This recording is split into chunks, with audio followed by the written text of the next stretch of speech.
एक समय की बात है, नीना नाम की एक छोटी लड़की जंगल में रहती थी।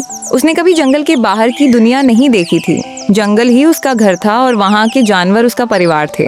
वह जानवरों और पक्षियों की भाषा बोलती थी और जंगल की सरगोशियों को समझती थी। एक सुबह हवा में एक अजीब कड़वी गंध फैल गई।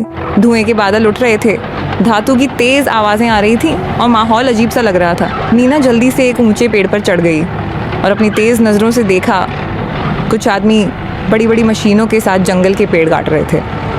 वे उसका घर उजाड़ रहे थे। नीना के दिल में डर उठा, लेकिन उसने तुरंत हिम्मत जुटाई।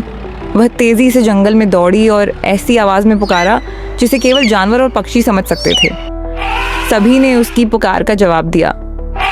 हाथी झाड़ियों को रौंदते हुए आगे बढ़े और आदमियों की मशीनों को गिरा दिया। तोतों का झुंड जोर जोर से चिल्लाने लगा और आदमियों को भटकाने लगा। बंदर पेड़ों से झूलते हुए उन पर फल और टहनियां फेंकने लगे।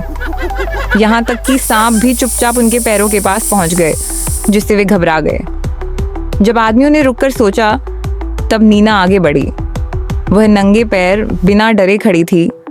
उसका चेहरा जंगल की मिट्टी से सना हुआ था। उसने आदमियों की भाषा में सख्त आवाज में कहा, ये हमारा घर है, इसे बचाने के लिए हम लड़ेंगे, चले जाओ। आदमियों के नेता ने नीना को देखा, फिर उसके पीछे खड़े जानवरों की टोली को। एक एक करके सब डर के मारे वहां से भाग निकले और अपनी मशीनें छोड़ दी।